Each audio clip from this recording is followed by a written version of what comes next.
పల్లవి 5వ భాగం. 4వ భాగంలో పల్లవి మరణంతో పిల్లల అనాథలవుతారని, అతను తాగుబోతవుతున్నాడని సుగుణ, మధు కలిసి కళ్యాణిని ఒప్పించి పెళ్లి చేస్తారు. కానీ అతను తాగడం మానేకపోవడంతో ఇద్దరూ బాధపడుతూ ఉంటారు. ఈలోగానే కళ్యాణి తల్లి మరణిస్తుంది. కథ కొనసాగుతుంది. ఆటోలో వచ్చాడంటే ఫుల్ డోస్లో కంట్రోల్ తప్పి ఉన్నాడన్నమాట. స్కూటర్ మీద సవ్యంగా ఇల్లు చేరడని ఎవరో ఆటోలో ఎక్కించి ఉంటారనుకుంటూ లోపలున్న వాళ్ళు గమనించకముందే అతన్ని పక్కకు లాక్కుపోయి పరిస్థితి వివరించాడు మధు. మత్తు పూర్తిగా దిగిపోయి నెత్తిన మంచుగడ్డ పగలగొట్టినట్లు ఫీల్ అయ్యాడు చక్రపాణి. తల దిమ్మెక్కినట్లు అనిపించి అయోమయంగా అలాగే నిలబడిపోయాడు. పాణి, ఇందాకటి నుంచి కళ్యాణి కంటికి మింటికి ఏకధారగా ఏడుస్తోంది. ఆమెను ఊరుకోబెట్టడం మా తరం కావడం లేదు. నువ్వెక్కడికి వెళ్ళావో తెలియక నువ్వెప్పుడొస్తావో అని ఎదురు చూస్తున్నానంటూ ముందుకు నడిచాడు. యాంత్రికంగా మధు వెంట లోపలికి నడిచాడు. కాళ్ళు తేలిపోతున్నట్లు, కళ్ళు తిరుగుతున్నట్లు అనిపించసాగింది. తనే ఇలా ఫీల్ అవుతుంటే కళ్యాణి ఎంత బాధపడుతోందో అనుకుంటూ బాధగా ఆమె వైపు చూశాడు. ముఖం, కళ్ళు ఎర్రగా కంది ఉబ్బి గుర్తుపట్టలేకుండా ఉంది. జుట్టు చెదిరి కట్టుకున్న చీర నలిగి ఎటువంటి కఠిన హృదయాలకైనా చూడముచ్చటగానే కళ్ళనీళ్లు తెప్పించేలా ఉంది ఆమె రూపం. అప్రయత్నంగా ఆమె దగ్గరికి నడిచాడు. సుగుణ కళ్యాణిని వదిలి పక్కకి తప్పుకుంది. కళ్యాణి, ప్లీజ్ ఏడవకు అంటీ అంటనట్లు ఆమె భుజం తట్టాడు. పెళ్ళయ్యాక ఆమెను తాకడం అదే మొదలు. అతని గొంతు బొంగురుపోయి మాట పైకి రావడం లేదు. ఒకసారి తలెత్తి చూసి అమ్మ అమ్మ అంటూ దుఃఖోద్వేగం వల్ల మాట్లాడలేక మోకాళ్ల సందులో ముఖం దాచుకుంది. కాసేపటికి ఇరుగు పొరుగువారు మెల్లగా బయటికి నడిచారు. మధు ఆవలిస్తుండడం చూసి, మధు, నువ్వు వెళ్ళి పడుకో, నేను ఇక్కడే కూర్చుంటాను, అవసరమైతే పిలుస్తానులే అన్నాడు చక్రపాణి. అర్ధరాత్రి కావడంతో ముంచుకొస్తున్న నిద్రని బలవంతంగా ఆపుకుంటున్న మధు, సుగుణ పద, ఇక ఎవరుండి చేయగలిగిందేం లేదు, పొద్దున్నే వద్దాం అన్నాడు మరోసారి మెల్లగా ఆవలిస్తూ. అతన్ని అనుసరించింది సుగుణ. మోకాళ్ల చుట్టూ చేతులు బిగించి ఆ చేతుల మీద తల ఉంచి తల్లి తలవైపున వెలుగుతున్న దీపాన్ని చూస్తోంది కళ్యాణి. ఇంతకాలం తనని కళ్ళల్లో పెట్టుకుని పెంచింది తల్లి. తల్లికి తనేమివ్వగలిగింది? కనీసం చివరి క్షణాల్లో ప్రశాంతంగా రోజులు గడవనివ్వకుండా ఆవిడకిష్టం లేని పెళ్లి చేసుకుని మనశ్శాంతి లేకుండా చేసింది. తనని ఆ భగవంతుడు కూడా క్షమించడు. కళ్యాణి లేచి ఈ హార్లిక్స్ తాగు అన్న మాటతో తన తల మీద చేపడ్డంతో తల పైకెత్తి చూసింది కళ్యాణి. హార్లిక్స్ గ్లాస్ చేత్తో పట్టుకుని మోకాళ్ళ మీద కూర్చుని ఉన్నాడు చక్రపాణి. తన కోసం ప్రత్యేకంగా తను హార్లిక్స్ కలిపి తీసుకొచ్చాడని గ్రహించగానే కళ్లలో నీళ్లు గిర్రున తిరిగాయి ఆమెకి. ఈ పాటి అభిమానం తల్లి బ్రతికుండగా అతను వ్యక్తం చేసి ఉన్నట్లయితే ఆవిడెంతో సంతోషించేది. కళ్యాణి, ఏడవడానికి కూడా నీ కోపిక లేదు, కొద్దిగా తాగు ప్లీజ్. ఆమె తలని తన గుండెల కారించుకొని మెల్లగా కప్పు నోటికందించాడు. వేడివేడి హార్లిక్స్ గొంతులోకి దిగగానే గాబరాగా ప్రాణం కాస్త కుదుటపడినట్లయింది. నిస్త్రాణగా కళ్ళు మూసుకొని అలాగే ఉండిపోయింది. కళ్యాణి, అన్నీ తెలిసిందానివి, నీకు నేను ఏమీ చెప్పనక్కర్లేదు. ఎంత బాధపడినా పోయిన ఆంటీ తిరిగి రాదు, నీ ఆరోగ్యం పాడవడం తప్ప. ఇన్నాళ్ళు పల్లవిని మర్చిపోలేక నేను నిన్ను నిర్లక్ష్యం చేశానే గాని నీకు నేనేమీ అన్యాయం చెయ్యను కళ్యాణి. తల్లి లేని ఆ పిల్లల్ని కన్న తల్లి కంటే మిన్నగా ఆదరిస్తూ వారి ఉజ్వల భవిష్యత్తు కోసం తాపత్రయం పడుతున్నావు. దేవుడు నీకు తప్పక మేలు చేస్తాడు. కళ్యాణి భుజాల చుట్టూ చేతులు వేసి ఆమెను గట్టిగా తన హృదయానికి హత్తుకున్నాడు చక్రపాణి. అంత క్రితమే తల్లి మరణించిందని గాని తల్లి శవం తన కళ్ళ ఎదురుగానే ఉందని గాని ఒక్క క్షణం మర్చిపోయింది కళ్యాణి. కళ్ళు మూసుకొని అలాగే కూర్చుండిపోయింది.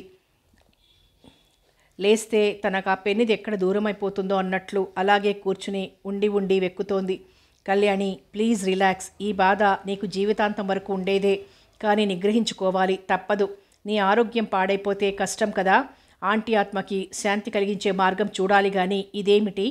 అమ్మ ఆత్మ శాంతించదు, అమ్మ నన్ను ఎప్పటికీ క్షమించదు, జీరగా ధ్వనించింది ఆమె గొంతు. ఎందుకని? అమ్మ కాదంటున్నా వినకుండా నేను మిమ్మల్ని పెళ్లి చేసుకున్నాను. అలా చేసుకున్నందుకైనా మీరు నన్ను అభిమానంగా చూడడం లేదని, నాకు సుఖపడే యోగం లేదని కుమిలిపోయింది చివరి క్షణం వరకు. ఆ బాధతోనే తను వద్దంటున్నా ఈ పెళ్లి చేసుకున్నానని నా మీద కోపం. కళ్యాణి, ఆమె చుట్టూ ఉన్న అతని చేతులు బిగుసుకున్నాయి. నా కోసం, నా పిల్లల కోసం మీ అమ్మ మాటని తోసిపుచ్చావా కళ్యాణి? నేను చాలా అల్పుణ్ణి కళ్యాణి, నన్ను మన్నించు. మీరెలా ప్రవర్తించినా పట్టించుకోకూడదని, బాధపడకూడదని నిర్ణయించుకునే కేవలం పిల్లల కోసం నేను ఈ పెళ్లి చేసుకున్నాను. కానీ మిమ్మల్ని సరైన దారిలో పెట్టడం నా కర్తవ్యం. పల్లవి హెచ్చరిస్తూ ఉండడంతో మీ దారికి అడ్డురాక తప్పలేదు. పల్లవి కోరిన కోరిక తీర్చకపోవడం, ఆమె కోరిక నెరవేర్చకపోవడం నాకు చేత కాదని మీకు తెలుసు. అది కోరితే నా ప్రాణాలైనా ఇవ్వడానికి నేను సిద్ధమే. కళ్యాణి, పల్లవి పల్లు నీకు కనిపించిందా? అవును. పరిస్థితిని ఎలా చక్కబెట్టాలో తెలియక నేను బాధపడుతుంటే నా ఎదురుగా ఫోటోలోనూ ఉన్న పల్లవి జీవం పోసుకుని వచ్చి నాకు కర్తవ్యాన్ని బోధించి నా వెన్ను తట్టి ధైర్యం చెప్తూ ఉంటుంది. కళ్యాణి, నువ్వు చాలా అదృష్టవంతురాలివి. భార్యాభర్తలుగా మా ఇద్దరికీ ఉన్న అనుబంధం కంటే స్నేహితులుగా మీ ఇద్దరి మధ్య ఉన్న అనుబంధం చాలా గొప్పది.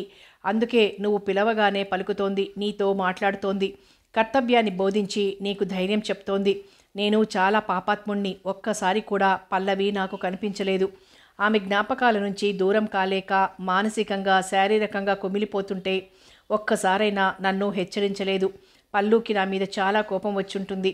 కళ్యాణి, నేను పల్లవి దూరం కావడం భరించలేక తాగుడుకు అలవాటు పడ్డాను.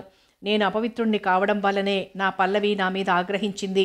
అలిగి నా కంటికి కనిపించడం మానేసింది. కళ్యాణి, నువ్వు పవిత్రమూర్తివి. చెప్పు, ఏం చేస్తే నా పాపం పరిహారం అవుతుంది? చెప్పు కళ్యాణి. ఉద్వేగంగా ఆమె భుజాలు పట్టి కుదిపాడు గట్టిగా. మీ తప్పు తెలుసుకున్నారు. ముళ్లబాటల వెంట ప్రయాణించడం మానేసి తిరిగి సక్రమ మార్గంలోకి రండి. పిల్లలకి ఆదర్శప్రాయమైన తండ్రిగా మారండి. పల్లవి తప్పక అనుగ్రహిస్తుంది. Thank you Kalyani. మంచి భర్తగా, మంచి తండ్రిగా మసులుకోవడానికి ప్రయత్నిస్తాను అన్నాడు. పాప నిద్రలో కెంపున ఏడవడంతో ఇద్దరూ వాస్తవానికొచ్చారు. చక్రపాణి లేచి వెళ్ళి పాపను జోకొట్టొచ్చాడు. కళ్యాణి, కాసేపలా సోఫా మీద రెస్ట్ తీసుకో, నేను ఇక్కడే కూర్చుంటాను అన్నాడు తిరిగొచ్చి. వద్దు, అమ్మని కళ్ళారా చూడగలిగేది ఈ కాసేపే. ఆ తర్వాత నేనెంత అరిచినా ఏడ్చినా అమ్మ నాకు కనిపించదు. ఓకే ఓకే, పడుకోవద్దు కానీ ఏడవకు, ఏమైనా కబులు చెప్పంటూ ఆమె మనసుని మరోవైపుకు వళ్లించడానికి ప్రయత్నించాడు. పెళ్ళై 7-8 నెలలు గడిచినా దూరంగానే పరాయి వ్యక్తుల్లా మసులుతున్న ఆ ఇరువురు ఆ సమయంలో ఎంతో చేరువయ్యారు. ఒకరి కోసం ఒకరు ప్రాణమైన ఇవ్వడానికి వెనుకాడకూడదనుకునేంత ఆత్మీయత చోటు చేసుకుంది వారి హృదయాల్లో. తెలతెలవారుతుండగానే మధు సహాయంతో దహన సంస్కారానికి ఏర్పాట్లు చేశాడు. తిరిగొచ్చాక కళ్యాణి దగ్గరే కూర్చొని ఆమెను ఏడవనివ్వకుండా కబుర్లు చెప్పాడు. బంధువులందరి అడ్రస్లు కళ్యాణి చెప్తుంటే విశాలాక్షమ్మ మరణవార్త తెలియజేస్తూ ఉత్తరాలు రాశాడు. 10వ నాటికి గోవిందరావు తమ్ముళ్ళు, విశాలాక్షమ్మ అన్న చెల్లెళ్ళు అందరూ వచ్చారు. ఆవిడ మరణం పట్ల తమ సంతాపాన్ని తెలియజేస్తూ, అక్కయ్యకు ఒక్కగానొక్క కూతురు, ఎప్పుడో ఏ క్షణంలోనో పెళ్లి పిలిపొస్తుంది, వెంటనే బయలుదేరొచ్చని బట్టలు కూడా సర్దుకొని ఎంతో ఆశగా ఎదురుచూస్తూ కూర్చున్నాం. తీరా చేసి సుబ్బారాయుడు గారి వెంకట్రామయ్య ఏదో కోర్టు పని మీద మా ఆయన్ని కలిసి దీని పెళ్ళైపోయిందని చెప్పాట. మా ఆయన ఇంటికొచ్చి డబ్బు ఖర్చయిపోతుందని కాబోలు మీ అక్క గప్చిప్గా కూతురు పెళ్లి జరిపించేసినట్లుంది అని చెప్పి ఒకటే నవ్వడం. నాకు మా అత్తారందరిలో భలే చిన్నతనంగా అనిపించిందనుకో. అన్నగారితో చెప్పి ఊరట పొందుతోంది విశాలాక్షమ్మ చెల్లెలు. మా పని అంతే అయిందమ్మా. ఎంతైనా మేనత్తని కదా, ఇంటికొచ్చి స్వయంగా పిలవకపోయినా కనీసం శుభలేకైనా వేయకుండా తూతూ మంత్రంలా కూతురు పెళ్లి జరిపించేస్తుందనుకోలేదు మా వదిన. గోవిందరావు చెల్లెలు నిష్ఠూరం. చేస్తే చేసింది. లోకంలో పెళ్లి కొడుకులే కరువైనట్లు 3 పిల్లల తండ్రికిచ్చి పెళ్లి చేసింది. ముక్కు పచ్చలారని పిల్లని. మా అన్నయ్య పోయినా పిల్ల పెళ్లిని సరిపడా మిగిల్చే పోయాడు. ఆ డబ్బంతా ఏం చేసిందో మీ అక్క, విశాలాక్షమ్మ చెల్లెలతో చెప్పుకొని వాపోతున్నాడు గోవిందరావు తమ్ముడు గుసగుసగా. ఆ మాటలన్నీ వింటున్న చక్రపాణి ముఖం నెత్తురు చిమ్మినట్లు ఎర్రగా కందింది. తల తిప్పి కళ్యాణి వైపు చూశాడు. ఆవేశాన్ని బలవంతంగా అణుచుకుంటున్నట్లు చెప్పకనే చెబుతోంది అతని ముఖం. వీళ్ళిద్దరి మధ్య గ్రంథం చాలా రోజుల నుంచే నడుస్తోందట. ఆ పెళ్ళాం అది చూసి భరించలేక ఢామ్మని చచ్చిందట. ఆ అడ్డు తీరిపోయింది కదా అని జమ్మని పెళ్ళేడేసేరిద్దరూను. కానీ కట్నం ఇవ్వనక్కర్లేదు, తేరగా దొరికాడు కదా అని కూతురికి కట్టబెట్టేసి చేతులు దులిపేసుకుంది. అత్తయ్య, తొలి పెళ్ళాం తోటకూర, మలి పెళ్ళాం మల్లెపువ్వు అని దీని అదృష్టమే అదృష్టం లేదు. గోవిందరావుకి ఏదో దూరపు బంధువైన ఒక నడివయసు స్త్రీ ఉవాచ. వీళ్ళు బంధువులా, రాబందులా? తన తల్లి చనిపోయి బాధపడుతుంటే ఓదార్చి సానుభూతి చెప్పడానికి వచ్చారా, లేక ఇలా నోటికొచ్చినట్లు ఉన్నవి లేనివి వాగడానికి వచ్చారా? అంతకంతకి సహనం నశిస్తోంది కళ్యాణికి. మామయ్య, పిన్ని, బాబాయ్, మీలో మీరే గుసగుసలాడుకోవడం ఎందుకు? మీకేమైనా సందేహాలుంటే నన్నే అడగండి, నేనే చెప్తాను. ముఖం ప్రసన్నంగా మార్చుకొని అంది. తమ మాటలు కళ్యాణి వినేసిందేమోనని అందరూ గతుక్కుమన్నారు. అబ్బే, ఏం లేదే అమ్మాయి, మీ అమ్మ నీ పెళ్లి గురించి ఎంతో తాపత్రయపడిందని మీ పెన్నితో చెప్తున్నాను తడబడుతూ అన్నాడు గోవిందరావు తమ్ముడు. అమ్మ చాలా అమాయకురాలు బాబాయ్. మొదట్లో నాన్నగారు మీలో ఎవరు ఉత్తరం రాసినా అప్పో సొప్పో చేసి డబ్బు పంపిస్తున్నా అదేమిటని నోరు తెరిచి అడిగేది కాదు. నా వాళ్ళందరి తర్వాతే నాకు నువ్వైనా పిల్లైనా అని నాన్నంటే పిచ్చిగా అమాయకంగా నిజమేనని ఒప్పుకునేది. నాన్న మీ అందరి కోసం చేసిన అప్పులు తీర్చడం కోసం ఆర్థికంగా ఎన్నో ఇబ్బందులు ఎదుర్కోవాల్సి వచ్చింది. నేను ఉద్యోగంలో చేరాకే ఆర్థిక ఇబ్బందుల నుంచి తేరుకోగలిగాం. నేను కోరుకున్న వాడితో నా పెళ్లి జరిపించి చివరి రోజులు చాలా హాయిగా గడిపింది. పెళ్లికి మీ అందరినీ పిలుస్తానంటే నేనే వద్దన్నాను. దారి ఖర్చులని, బహుమతులు తేవడమని మీకు బోలెడు డబ్బు ఖర్చవుతుంది. తాను ఇబ్బంది పడుతూ అయినా మీకు పదో పరకో సర్దడానికి నాన్న లేరు. నేనేమో చిన్నపిల్లని. నా దగ్గర పుచ్చుకోవడానికి మీరు మొహమాట పడతారు. పాపం, మిమ్మల్ని అవస్థ పెట్టడం దేనికని నేనే ఎవరిని పిలవద్దన్నాను అంది కళ్యాణి అందరి ముఖ కవళికల్ని నిశితంగా పరికిస్తూ. ఏమిటి అమ్మాయి, మీ నాన్న మీ నోళ్లు కట్టేసి తన సంపాదనంతా మాకు దోచిపెట్టేశాడనా నీ ఉద్దేశం? ఉక్రోషంగా అంది గోవిందరావు చెల్లెలు. ఆ విషయాలన్నీ నాకంటే మీకే బాగా తెలుసత్తయ్యా. మీ అత్త ఆడబిడ్డలు సాధిస్తున్నారని, బట్టలకని, స్కూటర్కని ఇలా ఎప్పుడెప్పుడు నువ్వు డబ్బు కోసం ఉత్తరాలు రాశావో, నాన్న ఎంత పంపించారో ఆ ఉత్తరాలు, మనీ ఆర్డర్ రసీదులు అన్నీ ఉన్నాయి అనేసరికి టక్కున మూతపడింది ఆమె నోరు. తల్లిపోయి కష్టంలో ఉన్నావు కదా అని అయ్యో పాపం అనవచ్చిన వాళ్ళని పెద్ద చిన్న లేకుండా అలా అనకూడదే అమ్మాయి. విశాలాక్షమ్మ చెల్లెలు తన పెద్దరికాన్ని ప్రదర్శించబోయింది. నిజమే పిన్ని, అయిన వాళ్ళు కదా. ఎంతైనా మేనత్త, బాబాయ్, పిన్ని, మామయ్య మీరందరూ నా బాధను తలా కాస్త పంచుకొని అమ్మ మరణం పట్ల విచారాన్ని వ్యక్తం చేస్తూ 4 కన్నీటి బొట్లు రాలుస్తారనుకున్నాను. అంతేకాని ఈ లోకం విడిచిపోయిన అమ్మ గురించి ఇలా మాట్లాడతారని గ్రహించలేకపోయాను అంటుంటే కళ్యాణి గొంతు బొంగురుపోయింది. అయ్యో అయ్యో, ఇప్పుడు మేమేమన్నామే తల్లి, నీకు అమ్మే కానీ మాకు అక్క కాదు. మా అక్క పోతే మాకు బాధ లేదు. ముక్కు జిర్రును చీదింది విశాలాక్షమ్మ చెల్లెలు. లేదని నేనెందుకంటాను పిన్ని, ఎంతైనా తోడబుట్టిందానివి. కానీ చనిపోయిన అమ్మ గురించి నా ఎదురుగానే మీరందరూ ఇలా మాట్లాడడం నాకెంత బాధగా ఉంటుందో ఆలోచించు అంది కళ్యాణి నీళ్లు నిండిన కళ్ళని పైటతో ఒత్తుకుంటూ. ఇంతకీ మేమే పరాయి వాళ్ళం. అవునే తల్లి, మీ నాన్న సంపాదనంతా మేమే తినేశాం. ఆ ఉద్దేశం మనసులో పెట్టుకొని ఇప్పుడు ఈ ఉత్తరాలు రాయడం ఎందుకట? ఇంత అవమానం జరిగాక ఇంక ఇక్కడ ఒక్క క్షణం కూడా ఉండం. మా అన్నయ్య పోయినాడే ఈ ఇంటికి మేము పరాయి వాళ్ళమయ్యాం అంటూ బుడిబుడి దీర్ఘాలు తీస్తూ వెంటనే తట్టాబుట్టా సర్దుకొని ప్రయాణమయ్యారు. కళ్యాణి బాధతో ఏదో అంది. అవేమీ పట్టించుకోవద్దని చక్రపాణి బ్రతిమాలుతున్నా వినిపించుకోకుండా వెళ్ళిపోయారు. విశాలాక్షమ్మ చెల్లెలు, అన్నగారు మాత్రం కర్మకాండ అయ్యేదాకా ఉండి కళ్యాణికి ధైర్యవచనాలు చెప్పి మరీ వెళ్ళారు.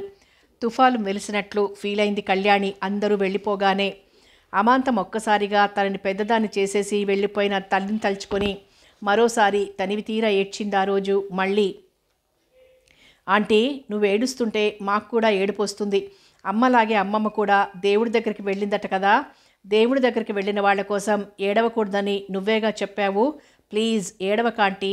బాబు, బేబీ బిక్కముఖాలతో చెరో పక్క చేరేసరికి దుఃఖాన్ని దిగమింగుకొని, అవును నాన్న, దేవుడి దగ్గరికి వెళ్ళిన వాళ్ళ కోసం ఏడవకూడదు, ఇంకేడవనుగా అంటూ పిల్లలిద్దరినీ దగ్గరకు తీసుకుంది.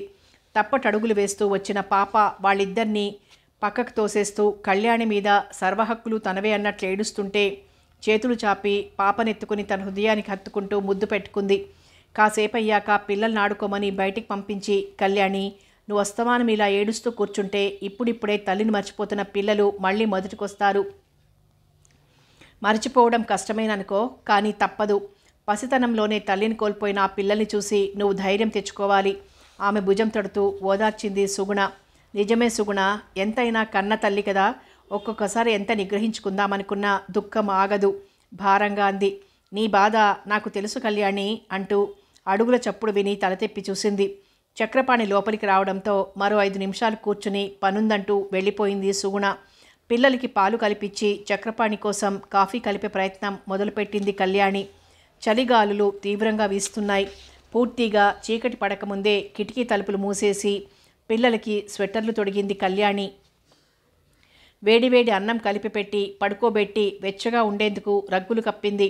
8 అయింది. అప్పటికే చాలా రాత్రి అయిపోయినట్లు అనిపించింది. విసుగ్గా ఉందామెకి. రోజు ఆఫీస్ నుంచి తిన్నగా కళ్యాణి ఆఫీసుకు వెళ్ళి ఆమెను తీసుకుని ఇంటికి వస్తున్నాడు. ఆ రోజు తనకు వేరే పనుందని కళ్యాణిని ఇంటికి వెళ్ళిపోమని ఫోన్ చేయడంతో తన ఆటోలో వచ్చేసింది. ఇద్దరూ కలిసి ఇంటికి వచ్చాక టిఫిన్ తిని కాఫీ తాగి పిల్లలతో కలిసి బయటికి వెళ్ళడమో లేక బాదాం చెట్టు కిందో డాబా మీదో కూర్చుని కబుర్లు చెప్పుకోవడమో బాగా అలవాటైంది ఈ మధ్య. ఒక్కరోజు ఆ అలవాటుకు విరుద్ధంగా జరిగేసరికి విసుగొస్తోంది. తనలో తనే నవ్వుకుంది కళ్యాణి. విశాలాక్షమ్మ ఉన్నన్నాళ్ళు కళ్యాణి ఆఫీస్కి వెళ్ళినప్పుడు పిల్లల్ని చూసుకునేది కనుక ఉద్యోగం చేయడం పెద్ద ఇబ్బందిగా అనిపించలేదు. ఆవిడ పోయాక ఉద్యోగం మానేస్తానంది కళ్యాణి. కానీ పిల్లలు స్కూల్కి చక్రపాణి ఆఫీస్కి వెళ్ళాక ఒంటరిగా ఉంటూ తల్లి కోసం ఏడుస్తూ కూర్చుంటుందని సుగుణ మధు వారించడంతో నిజమేననిపించింది చక్రపాణికి కూడా. పిల్లలు స్కూల్ నుంచి వచ్చిన దగ్గర నుంచి తామిద్దరూ ఇంటికి వచ్చేదాకా ఉండేందుకు పని మనిషిని ఏర్పాటు చేశాడు. చక్రపాణి కళ్యాణి ఇంటికి వచ్చాక ఇల్లు ఊడ్చి అంట్లుతో మెసి వెళ్ళిపోతుంది. ఆ పని మనిషి చాలా మంచి మనిషి కావడంతో పిల్లల గురించి బెంగ తీరిపోయి నిశ్చింతగా ఆఫీస్కి వెళ్తోంది కళ్యాణి. దగ్గరగా ఉన్న తలుపులు తోసుకొని చక్రపాణి లోపలికి రావడంతో ఎదురెళ్ళి అతని చేతిలోని కోటు బ్రీఫ్ కేస్ అందుకుంటూ ఏమిటింత ఆలస్యం అంది అలసినట్లున్న అతని ముఖంలోకి చూస్తూ. చెప్పా పెట్టకుండా ఉన్నట్లుండి మధ్యాహ్నం చెకింగ్కి వచ్చాడు ఇన్స్పెక్టర్.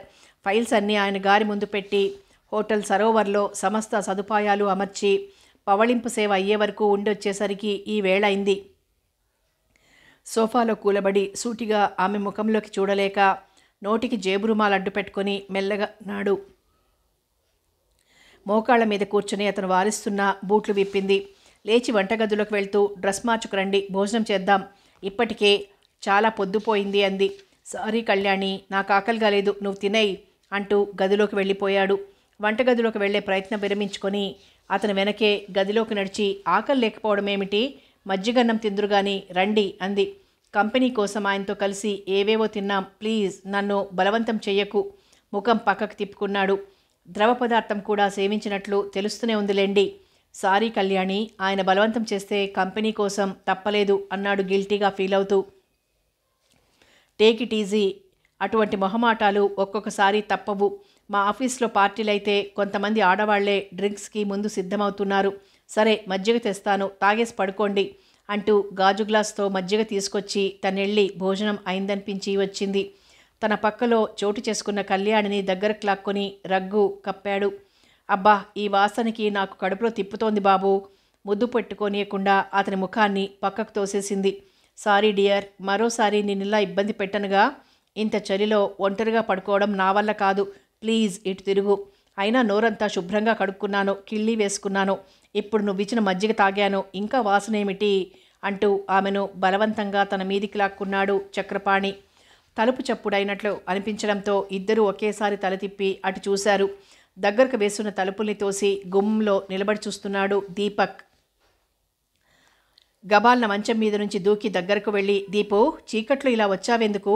నన్ను పిలవకపోయావా? మంచినీళ్లు కావాలా అడిగింది దగ్గరకు తీసుకుంటూ. ఆమె చేతుల్ని విసిరికొట్టి నాకేమొద్దు. గిర్రున వెనుదిరిగి వెళ్ళి తన బెడ్ మీద పడుకుని ముసుగు పెట్టుకున్నాడు. ఒక్క క్షణం అయోమయంగా అలాగే నిలబడిపోయింది కళ్యాణి. 14-15 సంవత్సరాల వయస్సు, మరీ పసివయసేమీ కాదు. ఈ సంఘటన వాడి మనసు మీద ఎటువంటి ముద్ర వేస్తుందోననిపించగానే గుండె దడదడా కొట్టుకుంది. తలుపు లోపల గడియ వెయ్యనందుకు తనంతానే తిట్టుకుంది. కళ్యాణి, ఏమైంది అలాగే నిలబడిపోయావు? చక్రపాణి లేచొచ్చి భుజం పట్టి కుదపడంతో అతని చెయ్యి గట్టిగా పట్టుకొని, ఏవండి, దీపు కోపంగా వెళ్ళిపోయాడు అంది. టేక్ ఇట్ ఈజీ, పిలిస్తే పలకలేదని కోపంగా ఉండుంటాడు. నువ్వుండు, నేను వెళ్ళి కనుక్కుంటానంటూ బాబు బెడ్ దగ్గరికి వెళ్ళి ముసుగు తొలగిస్తూ, బుజ్జి, మంచినీళ్ళు కావాలా నాన్న అడిగాడు. నాకేమొద్దు. మరోవైపు తిరిగి పడుకున్నాడు బాబు. దీర్ఘంగా నిట్టూర్చి తిరిగొచ్చాడు చక్రపాణి. అప్పటికే సింక్ దగ్గర వాంతి చేసుకుంటోంది కళ్యాణి. కళ్యాణి గాబరాగా దగ్గరకొచ్చాడు. అంతకుముందు తిన్న అన్నమంతా వాంతి అయిపోయింది. ఇందాకే చెప్పానుగా కడుపులో తిప్పుతోందని, అందుకే అయ్యుంటుంది. నిలబడే శక్తి లేనట్లు అక్కడున్న కుర్చీలో కూలబడిపోయింది. Sorry Kalyani, very very sorry. పర్వాలేదులేండి, ఈ మాత్రానికేనా, మీరెళ్ళి పడుకోండి, నేను పాప దగ్గర పడుకుంటాను.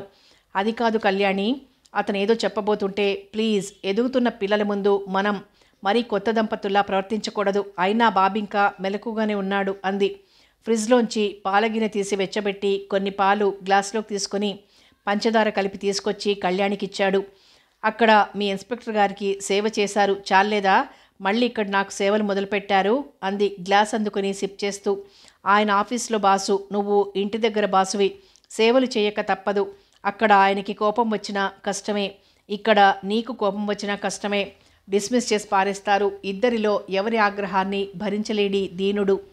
చాలేండి సరసం, అవతల బాబు మెలకుగా ఉన్నాడు, వెళ్ళి పడుకోండి, చిరుకోపం నటించింది. ఓకే ఓకే, ఒంటరిగా ఈ చలిరాత్రి గడపాలని నా జాతకంలో రాసుంది కాబోలు, ఏం చేస్తాం, పెద్ద ఏదో అర్జెంట్ పనున్నట్లు. ఇప్పుడే లేవాలా వాడు? సరే నేను పడుకుంటున్నాను, తప్పదన్నట్లు వెళ్తుంటే నవ్వొచ్చింది కళ్యాణికి. లేచి లైట్ తీసేసొచ్చి పాప పక్కన పడుకుంది. మంచానికి అటు చివర పడుకున్న బాబు ఇబ్బందిగా కదిలాడు. బాబు పక్కన బేబీ పక్కన పాప పడుకున్నారు. కళ్యాణి తలపైకెత్తి పాప బేబీల మీదుగా చూస్తూ, బాబీ, నిద్ర రావడం లేదా అడిగింది. సమాధానం లేదు. బెడ్లైట్ వెలుతురులో నిద్ర కళ్ళని తమని అంతగా గమనించి ఉండడనిపించినా మరి ఎందుకలా కోపంగా ఉన్నాడో అని మదనపడసాగింది. అయినా ఎందుకో ఈ మధ్య తనతో ఇదివరకటిలా ఉండడం లేదు బాబు అన్న విషయం ఆమె గమనించకపోలేదు. కారణం ఏమిటో మాత్రం ఆమెకు అంతుపట్టడం లేదు. రేపు ఎలాగైనా బుజ్జగించి అడిగి తెలుసుకోవాలి, లేకుంటే ఇది ముందు ముందు తీవ్ర పరిణామాలకి దారితీస్తుంది అనుకుంటూ బలవంతంగా నిద్రకి ఉపక్రమించింది కళ్యాణి. మర్నాడు నిద్రలేచిన దగ్గర నుంచి ముభావంగానే ఉన్నాడు బాబు. కళ్యాణి ఎప్పట్లా తలదువ్వబోతుంటే దువ్వెన లాక్కొని తనే అలవాటు లేకపోవడం వల్ల అస్తవ్యస్తంగా దువ్వుకున్నాడు. అన్నం కలపబోతుంటే కంచం సర్రున తన ముందుకు లాక్కున్నాడు. బాబుతో పాటు బేబీ అలాగే ఉంది. ఆమె మనసు చివుక్కుమంది. ఒక్క పాప మాత్రం అమ్మా అమ్మా అంటూ కళ్యాణి చెంగు పట్టుకొని వదలడం లేదు. పెళ్ళైన తర్వాత బాబు బేబీల చేత కళ్యాణిని అమ్మ అని పిలిపించాలని విశాలాక్షమ్మ చాలా ప్రయత్నం చేసింది. కానీ ఆంటీ అని పిలవడానికి అలవాటు పడిన పిల్లలు అలా పిలవలేకపోయారు. పోనీలెమ్మా, ఎలా పిలిస్తే ఏమిటి, గట్టిగా మందలిస్తే అలా పిలుస్తూ పల్లవిని గుర్తు తెచ్చుకొని ఏడుస్తూ కూర్చుంటారేమో అంటూ సర్ది చెప్పింది తల్లికి. విశాలాక్షమ్మ పోయాక కళ్యాణి మీద ఏర్పడిన కొత్త మోజుతో ఆమెని అమ్మ అని పిలిపించాలని చాలా ప్రయత్నం చేశాడు చక్రపాణి. పాత అలవాటు మార్చుకోలేక, తండ్రి ప్రయత్నానికి తలవంచలేక అవస్థపడుతున్న పిల్లల్ని చూసి ఆమె చక్రపాణి ప్రయత్నాల్ని విరమింపజేసింది. ఆమె చేతుల్లో పెరిగి పెద్దదవుతున్న పాప మాత్రం తనంతట తానే అమ్మ అని పిలవడం నేర్చుకుంది. అన్యమనస్కంగానే పిల్లల్ని స్కూల్కి సాగనంపింది. ఆఫీసుకి పోబుద్ది కాక చక్రపాణిని ఆఫీస్కి వెళ్ళిపోమ్మంది. నీరసంగా తలనొప్పిగా ఉన్నట్లు అనిపిస్తే అన్నం తినబుద్ది కాక వచ్చి పడుకుంది. గేటు చప్పుడైనట్లు అనిపిస్తే లేచి కిటికీల నుంచి బయటికి తొంగి చూసింది. బాబు లోపలికి వస్తున్నాడు. లేచి వెళ్ళి తలుపులు తీసింది. కానీ బాబు లోపలికి రాక వెళ్ళి బాదం చెట్టు కింద కూర్చున్నాడు. వెళ్ళి పక్కన కూర్చుని భుజం మీద చెయ్యేస్తూ, బుజ్జి, స్కూల్కి వెళ్ళలేదా అడిగింది ప్రేమగా. స్కూల్ లేదు, విసురుగా జవాబిచ్చాడు. ఏమైంది, మిగతా అన్ని స్కూళ్ళు ఉన్నట్లున్నాయిగా. ఒక మాస్టారు చచ్చిపోయారు హార్ట్అటాక్తో. చేతిలో ఉన్న బాల్ పాయింట్ పెన్ని ఎత్తుతూ చెప్పాడు. టక్ టక్ మన్న శబ్దంతో పాటు రీఫిల్ టిప్పు బయటికి వస్తూ మళ్ళీ లోపలికి పోతోంది.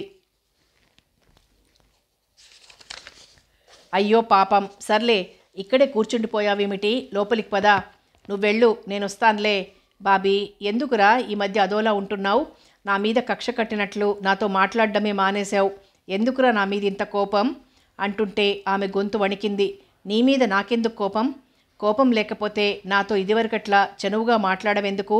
అంటి ముట్టనట్లు పరాయవాడిలా దూరంగా తిరుగుతున్నావెందుకు? నిన్ను చూసి బేబీ కూడా అలాగే చేస్తోంది. నా వల్ల ఏదైనా పొరపాటు జరుగుంటే చెప్పు నాన్న, నీ పొరపాట్లు ఎత్తి చూపడానికి నేనెవర్ని, అయినా నాకేం తెలుసు అంటూ అక్కడి నుంచి లేచి లోపలికి వెళ్ళిపోయాడు.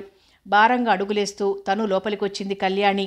అంతసేపు ఎదురెండలో కూర్చుందేమో, లోపలికి రావడంతో కళ్ళు గిర్రును తిరిగినట్లు అనిపించి దబ్బున కూలబడిపోయింది.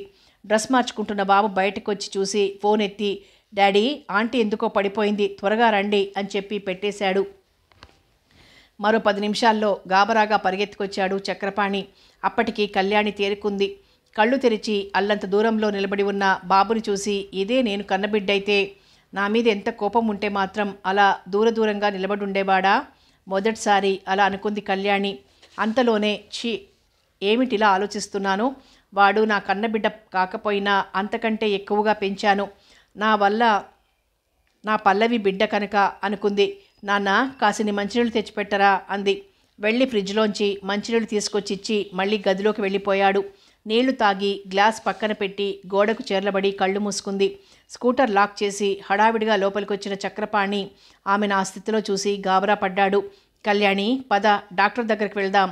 భలే వారే, ఈ మాత్రానికైనా ఎండలో కూర్చుని లేచి రావడం వల్ల కాస్త కళ్ళు తిరిగాయంతే. పిచ్చి వెధవ, ఈ మాత్రానికే భయపడిపోయి మీకు ఫోన్ చేశాడా? సరే త్వరగా పద, ఒకసారి వెళ్ళి చూపించుకొని వస్తే మంచిది. బాబీ, నువ్వు ఇంట్లో ఉంటావుగా అడిగాడు కళ్యాణిని బలవంతంగా బయలుదేరదీసి. లేదు, లాక్ చేసుకుని వెళ్ళండి, నేను మా ఫ్రెండ్స్ సినిమాకి వెళ్తున్నాం. నాకు 20 రూపీస్ కావాలి డాడీ. ఇన్షర్ట్ చేస్తూనే గదిలోంచి బయటకు వచ్చాడు బాబు. జాగ్రత్త, సినిమా అయిపోగానే ఇంటికి వచ్చేయి. పర్సులోంచి 20 రూపాయల నోటు తీసిచ్చాడు. అతను వెళ్ళిపోగానే ఇంటికి తాళం వేసి కళ్యాణిని డాక్టర్ దగ్గరికి తీసుకెళ్లాడు. లేడీ డాక్టర్ కళ్యాణిని పరీక్ష చేసి ఆమె తల్లి కాబోతుందనే శుభవార్త చెవిన వేసింది. కళ్యాణి ఆనంద తరంగిణి అయింది. కానీ చక్రపాణి మొహం ముడుచుకుపోయింది. ఇంటికొచ్చాక ఆపుకోలేక అడిగేసింది, ఏవండి, మీకు సంతోషంగా లేదా అని. ఎందుకు లేదు, చాలా సంతోషంగా ఉంది. కానీ పల్లవిలా నువ్వు కూడా నాకు దూరం అయిపోతావేమోనని భయంగా ఉంది కళ్యాణి. ఆమెను అక్కును చేర్చుకుని కళ్ళనీళ్లు పెట్టుకున్నాడు. డోంట్ బీ సిల్లీ, నేను చూస్తానన్న నమ్మకంతో భరోసాతో ఈ బంధాలన్నీ తెంచుకొని వెళ్ళిపోయింది పల్లవి. అప్పుడు నేను అప్పగించి వెళ్ళడానికి ఇంకెవరూ లేరు కదా ఇంతగా నమ్మదగిన వాళ్ళు. కళ్యాణి, నువ్వు కూడా దూరమైతే నేను భరించలేను. నా మాట విని నువ్వు అబార్షన్ చేయించుకో. ఏవండి, 2 చెవులు మూసుకుని గట్టిగా అరిచింది కళ్యాణి. ఏవండి, నిజంగా నేనేమైపోతానోనని భయంగా ఉందా, లేక నాకు పిల్లలు పుడితే బాబుని, బేబీని, పాపని బాగా చూడనని భయంగా ఉందా చెప్పండి. ఆవేశంతో అతని చొక్కా పట్టి గుంజింది.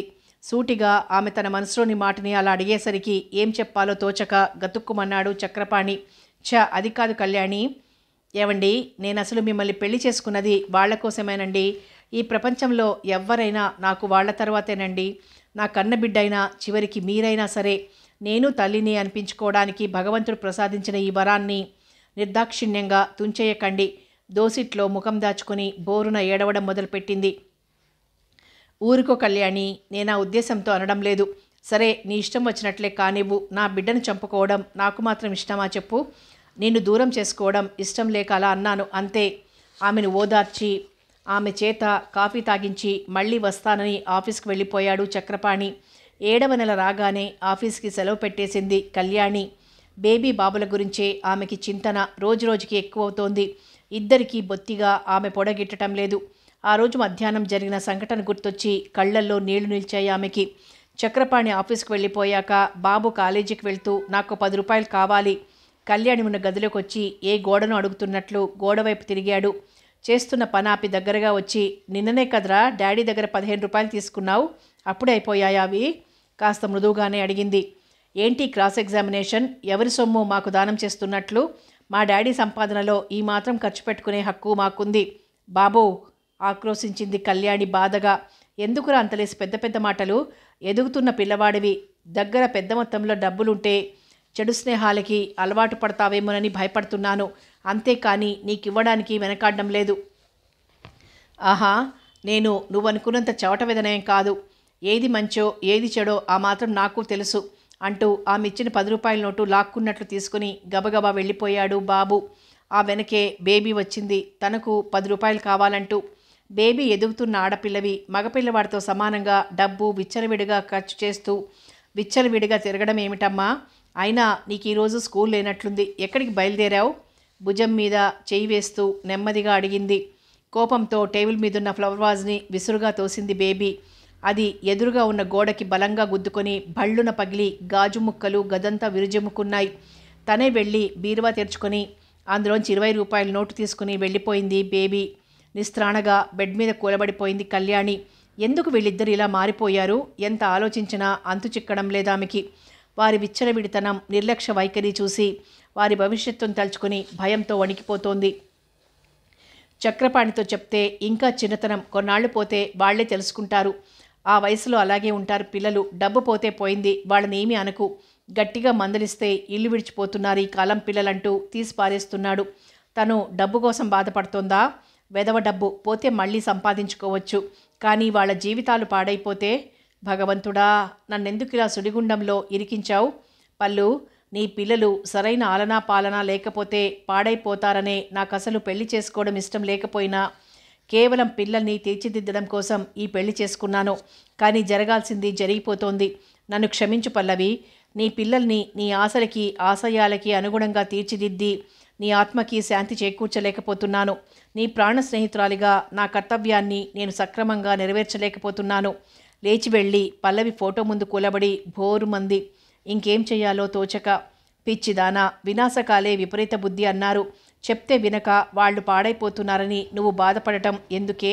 చేతులు పూర్తిగా కాలాక అప్పుడైనా నీ మాటల్ని గుర్తుకు తెచ్చుకుంటారు. అంతవరకు ఓర్పు పట్టక తప్పదు. అంతకు మించి నువ్వు చేయగలిగిందేమీ లేదు. నువ్వు నా ప్రాణమిత్రురాలివైనందుకు నిజంగా నేనెంతో గర్వపడుతున్నానే కళ్యాణి. ఈ విషయాలన్నీ మనసులో పెట్టుకుని బాధపడుతూ నీ ఆరోగ్యం పాడు చేసుకుని నీ బిడ్డకి నువ్వు దూరం కాకు. వాడిని చూసే దిక్కుండదు. కళ్యాణి తలనిమిరింది. పల్లవి, థ్యాంక్ యూ పల్లు, నువ్వైనా నా బాధను అర్థం చేసుకున్నావు. వాళ్ళు విన్నా వినకపోయినా నా కంఠంలో ప్రాణం ఉన్నంత వరకు పిల్లల కోసం తాపత్రయపడుతూనే ఉంటానే. ఆ తర్వాత వాళ్ళ రాత ఎలా ఉందో అలా జరుగుతుంది. అది అలా నిర్లిప్తంగా ఉండడం నేర్చుకో. ఎవరి కర్మకి వారే కర్తలు. నువ్వు నిమిత్త మాత్రాలివి మాత్రమే. నా ప్రతినిధిగా నువ్వు నీ స్థానంలో నేను ఉన్నా ఈ మానసిక వ్యధ నాకు తప్పేది కాదు. కాకపోతే నిన్ను అన్నట్లుగా నాతో నీ నా అంటూ వేరుగా మాట్లాడేందుకు వీలుండదు అంతే. పాపం పిచ్చివాళ్ళు, అమాయకులు నిన్నంటే నన్నట్లేనని గ్రహించుకోలేకపోతున్నారు. నువ్వు నేను శరీరాలు వేరైనా ఆత్మలు ఒకటేనని తెలుసుకోలేని అమాయకులు. అటువంటి వారిని చూసి జాలిపడాలి కానీ బాధపడకూడదే. కానీ పల్లు, ఇంతకాలం నిన్నెలా అభిమానించారో పిల్లల్ని అలాగే అభిమానించి వారి ఆలనా పాలనా చూశాను. తీరా ఇప్పుడు వాళ్ళు చెడ్డదారిలో నడుస్తుంటే చూస్తూ ఊరుకోవడం నా వల్ల కావడం లేదు. అలాని ఏమీ చెయ్యను లేకపోతున్నాను. వాళ్ళని దండించి సరైన దారిలో పెట్టడానికి ఆయన సుముఖంగా లేరు. ఆయన్ని ఎదిరించి నేనేమీ చెయ్యలేను. చేసినా ప్రయోజనం ఉండదు. అవును కళ్యాణి, పిల్లలంటే ఆయనకి అమితమైన ప్రేమ. వాళ్ళు బాధపడితే సహించలేరు. నువ్వు సవత్త తల్లివని నీకు పుట్టే బిడ్డ మీద ప్రేమతో పిల్లల మీద అయిష్టత పెంచుకొని వారిని ఆయన ప్రేమగా గారంగా చూడ్డం గిట్టక అలా అంటున్నావనుకుంటున్నారు. ఈ పరిస్థితుల్లో నువ్వు చేయగలిగింది ఏమీ లేదు. కాలమే మన సమస్యని పరిష్కరించాలి. పల్లవి, ప్లీజ్, ఆయన అలా భావిస్తున్నారంటే నో, నేను నమ్మను. పిచ్చిగా జుట్టు పీక్కుంది కళ్యాణి. పిచ్చిదానా, నీ నమ్మకంతో జరిగేవేవి ఆపలేవు. నీకంటే ఎక్కువగా నాకు తెలుసు ఆయన మనస్తత్వం. నిర్మలంగా నవ్వింది. కానీ తలెత్తి చూసిన కళ్యాణికి ఫోటోలోని పల్లవి చిరునవ్వులు చిందిస్తూ ప్రత్యక్షమైంది. ఆ నవ్వు కళ్యాణికి చెప్పలేనంత ధైర్యాన్నిచ్చింది. ఉయ్యాల్లోని బాబు గుక్కపట్టి ఏడుస్తుంటే వంటింట్లో పని అలాగే వదిలేసి గబాలను వచ్చెత్తుకుంది కళ్యాణి. కుర్చీలో కూర్చుని ఏదో పుస్తకం చదువుకుంటున్న దీపక్ చేతిలోని పుస్తకాన్ని విసిరికొడుతూ, చిచి, వెదవ న్యూసెన్స్, కాసేపు కామ్గా ఉండదు కొంప, చీత్కారం చేస్తూ గదిలోకి వెళ్ళిపోయాడు విసురుగా. చివుక్కుమంది కళ్యాణి మనసు. పక్కనే కూర్చున్నవాడు బాబు ఎందుకు ఏడుస్తున్నాడో చూడాల్సింది పోయి పైగా విసుక్కుంటున్నాడు. నేను ఇలాగే అనుకుంటే పుట్టిన మరుక్షణం నుంచి పాపని పెంచగలిగేదాన్నా? ఏడిస్తే కందిపోతుందేమో అన్నంత అపురూపంగా పెంచాను. ఇప్పుడు నా బిడ్డ వీళ్ళకి పనికి రాకుండా పోయాడా? కళ్ళల్లో నీళ్లు తిరిగాయి ఆమెకి. అంతలోనే తమాయించుకుని, వీళ్ల కోసం తను పాపను పెంచిందేమిటి అనుకుని మనసుని కుదుటపరుచుకుంది. అమ్మా అమ్మా, తమ్ముడు ఎందుకు ఏడుస్తున్నాడు? ఆటల మధ్యలోంచి పరిగెత్తుకొచ్చింది పాప. పాపకి చంటిబాబంటే ప్రాణం. ఇంటి దగ్గర ఉన్నంతసేపు బాబుని వదిలిపెట్టదు. బాబు నిద్రపోయాడని ఆటలకి వెళ్ళినా ఏడుపు వినిపిస్తే చాలు వెంటనే పరిగెత్తుకొచ్చేస్తుంది. పాప అంటే కళ్యాణికి ఎంత ప్రేమో పాపకి ఆమె అంటే అంత ప్రేమ. అమ్మ అమ్మ అంటూ చెంగు పట్టుకుని కూడా తిరుగుతూనే ఉంటుంది. అలా తిరుగుతుందని ఈ మధ్య దీపక్ బేబీలు పాపని కూడా తిడుతున్నారు. అయినా పాపది కల్మషం ఎరుగని వయస్సు కనుక వారు తిట్టినప్పుడు ఏడుస్తుంది. కాసేపటికి మళ్ళీ మామూలే. చంటిబాబు నోడిలో పడుకోబెట్టుకుని పాలిస్తూ, తమ్ముడు నిద్రలో లేచి ఏడుస్తున్నాడమ్మా, నీ ఆటలయ్యాయా? పాపని పక్కలో కూర్చోబెట్టుకుంది. అమ్మా, తమ్ముడు నాలాగా ఎందుకు సీసాలో తాగడు? ఒళ్ళో పడుకోబెట్టుకుని ఇలా ఎందుకు పాలు పట్టిస్తావు? బాబు పాలు తాగుతున్నప్పుడల్లా పాపకు వచ్చే సందేహం అది. బాబు చెంటాడు కదా, బాటిల్ పట్టుకోలేడు కదా, ఇలా తాగిస్తాను. నువ్వేమో బుజ్జి అక్కవి, పట్టుకోగలవు కనుక నీకు బాటిల్లో తాగించాను నవ్వుతూ సర్ది చెప్తుంది కళ్యాణి. నిజానికి పుట్టినప్పటి నుంచి పాపకి సీసా పాలే. తనని కనని తల్లి తను. పాపని కళ్ళల్లో పెట్టుకుని పెంచడమైతే పెంచగలిగింది, కానీ పాలెలా ఇవ్వగలదు? ఆ విషయం చెప్పినా అర్థం చేసుకోలేని వయస్సు పాపది. నువ్వు బుజ్జి అక్కవి కదా అంటే పాపకి ఎంతో గర్వంగా ఉంటుంది. తనేదో పెద్దదాన్నైనట్లు ఫీల్ అవుతూ ఉంటుంది. అమ్మా, తమ్ముడు నాలాగా బడికి ఎప్పుడు వెళ్తాడు? నీ అంత అయ్యాక. నా అంత అయ్యాక ఎంచక్క తమ్ముడిని నేనే స్కూల్కి తీసుకెళ్తాను, నా దగ్గరే కూర్చోబెట్టుకుంటాను కదమ్మా. నీ దగ్గర కూర్చోబెట్టుకుంటే మీ టీచర్ తిడుతుంది. నీ క్లాస్లో నువ్వు, తమ్ముడు క్లాస్లో తమ్ముడు కూర్చోవాలి. మా టీచర్ చాలా మంచిదమ్మా. మా క్లాస్లో నేనే ఫస్ట్ కదా, నన్ను అస్సలు తిట్టదు. తమ్ముడు బుజ్జిబాబు కదా, పాపం ఒక్కడూ కూర్చోలేక ఏడుస్తాడేమో. పాపం నా దగ్గరే కూర్చోబెట్టుకుంటానులే. సరేలే, వాడు పెద్దవాడవ్వాలిగా, అప్పుడు చూద్దాం. ఇప్పుడు నువ్వు వెళ్ళి ఆడుకో, తమ్ముడు నిద్రపోయాడంటూ నిద్రపోయిన బాబుని ఉయ్యాల్లో పడుకోబెట్టింది కళ్యాణి. అమ్మా మరేమో తమ్ముడు. అబ్బాబబ్బా, ఏమిటే వెదవగోల నువ్వును, నోరు మూసుకుని కూర్చో. లోపల నుంచి దీపక్ అరుపు విని నోరు టక్కున మూసేసుకుంది పాప. బిక్కమొహంతో కళ్యాణి కుచ్చెళ్లలో ముఖం దాచుకుంది. పాప వెళ్ళి ఆడుకోమ్మా, నాకు కాస్త పనుంది లోపల, అది అయ్యేసరికి డాడీ వచ్చేస్తారు. బాబు ఉయ్యాలని మరోసారి ఊపి లోపలికి నడిచిందామే. పెద్దాడు ఇంట్లో ఉన్నంతసేపు ఇలా కసుబుసులాడుతూ చేతికి అందింది పగలగొడుతూ ఉన్నాడు. ఈ మధ్య ఈ అహంకారం మరీ ఎక్కువైందేమిటో. బేబీ అయితే అసలు ఇంటి పట్టునే ఉండదు. ఏమిటో అనుకుంటూ మిగిలిన వంట పని ముగించి స్నానం చేసి వచ్చేసరికి చక్రపాణి ఆఫీస్ నుంచి వచ్చేశాడు. తండ్రి రాక కోసమే ఎదురు చూస్తున్నట్లు వెంటనే ఎదురొచ్చి, డాడీ నాకు 200 రూపీస్ కావాలి అడిగాడు దీపక్. ఎందుకురా? ఫ్రెండ్స్ అందరం పిక్నిక్ వెళ్తున్నాం డాడీ. ఎక్కడికి? ఏమిటి? నాగార్జున సాగర్. సరే జాగ్రత్తగా వెళ్ళిరా, డబ్బిచ్చి పంపించాడు చక్రపాణి. అతనికి మంచినీళ్ళు ఇస్తూ, ఏవండి, బేబీ ఉదయమనగా వెళ్ళింది, చీకటి పడుతోంది, ఇంకా ఇంటికి రాలేదు. ఈ మధ్య రోజు అంతే, మీరొకసారి మందలించకూడదు అంది కళ్యాణి. అబ్బబ్బా, ఇంటికి రాగానే మళ్ళీ మొదలుపెట్టావా? చిన్నతనం అదసలే మొదటి నుంచి కబుర్ల పోగు. ఏ ఫ్రెండ్స్తోనో కబుర్లు చెప్తూ కూర్చొని ఉంటుంది. అయినా ఆ వయసు పిల్లలు కాక నువ్వు నేను వాళ్ళల్లా హాయిగా తిరగలమా? బొత్తిగా ఆలోచించవేం? ఎంతసేపు బాబు ఇలా అన్నాడు, బేబీ ఇలా చేసింది అని తప్ప మరో మాట రావడం లేదు నీకు, విసుక్కున్నాడు. అది సరదాగా గడపడం ఇష్టం లేక కాదు. ఎదిగిన ఆడపిల్ల ఇలా విచ్చలవిడిగా తిరుగుతుంటే రేపు దాన్ని ఎవరు పెళ్లి చేసుకుంటారు? కన్నతల్లి కాదు కనుక ఆ కళ్యాణి పిల్లల మంచి చెడ్డలు పట్టించుకోవడం లేదని ఇరుగు పొరుగులు నానా రకాలుగాను అనుకుంటున్నారు. చెప్పి మీకు చెడ్డదాన్ని అవుతున్నాను నేను. బేబీ బాబు అంటే నాకు పగ, ద్వేషమా అంది గద్గద స్వరంతో. అవును, నిజమే. నన్నేం చేయమంటావు చెప్పు? కాస్త గట్టిగా మందలిస్తే మా అమ్మ లేదు కనుక నువ్వు ఇలా ప్రతిదానికి మమ్మల్ని తిడుతున్నావు. అమ్ముంటే నువ్వు ఇలా చేసేవాడివా? నీకెంతసేపు ఆవిడగారి మాటే లెక్క. ఆ కొడుకంటేనే ప్రేమ. మా అమ్మతో పాటు మేము పోయి ఉంటే బాగుండేది, నువ్వు హాయిగా ఉండేవాడివి అని ఏడుస్తున్నారు ఇద్దరికిద్దరు. వాళ్ళలా ఏడుస్తుంటే నేను ఇంకేమీ అనలేకపోతున్నాను. ఇంకా ఏమైనా అంటే ఏ అఘాయిత్యం చేస్తారోనని భయంగా ఉంది. దీపు మహా గడుగ్గా తయారయ్యాడు ఈ మధ్య. వాళ్ళ మీద పల్లవి నేను ఎన్నో ఆశలు పెట్టుకున్నాం. వాళ్ళ కర్మ ఎలా ఉంటే అలా జరుగుతుంది. నేనున్నన్నాళ్ళు తిండి పెడతాను, సరదాలు కోరికలు తీరుస్తాను. ఆ తర్వాత వాళ్లే తిప్పలు పడతారు. బాధగా నుదురు రుద్దుకోసాగాడు. అది కాదండి. ఏమో చెప్పబోయిన భర్త ముఖంలోకి చూసి ఆగిపోయింది. డాడీ, అన్నయ్య ఇందాక నన్ను తిట్టాడు, తండ్రికి ఫిర్యాదు చేసింది పాప. డాడీకి తలనొప్పిగా ఉందట, నువ్వు వెళ్ళి హోంవర్క్ చేసుకో. పాపను పంపించేసింది కళ్యాణి.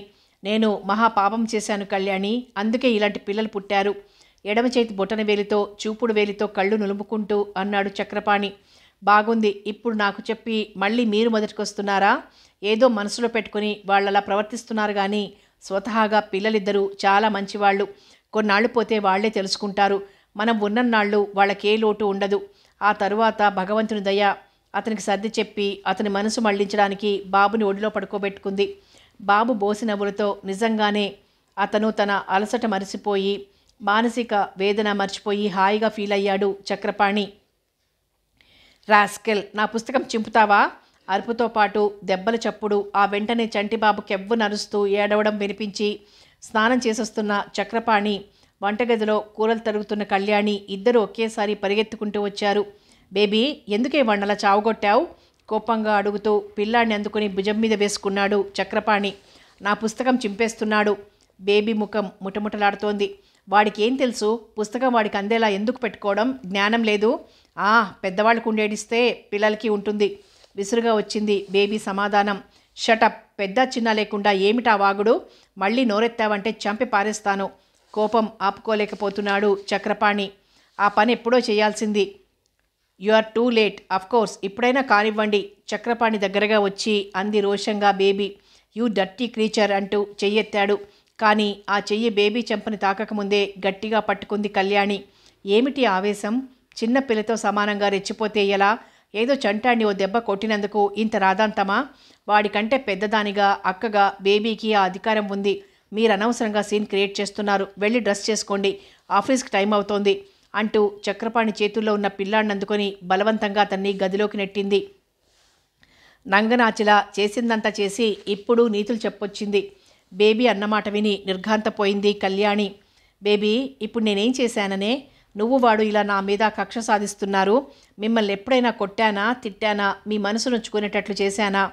ఏం చేశానని నా మీద మీ ఇద్దరికీ కోపం? దుఃఖం పొంగొస్తోంది ఆమెకి. ఆంటీ ఆంటీ అంటూ నా కొంగు పట్టుకొని తిరిగారు. నేనెప్పుడైనా తిడితే ఆంటీ అంటూ మళ్ళీ నన్ను కావలించుకుని ఏడ్చారు. ఈ చేత్తో గోరుముద్దలు తినిపించాను. ఇప్పుడెందుకిలా నా మీద ద్వేషం పెంచుకుంటున్నారు? కథ కొనసాగుతుంది.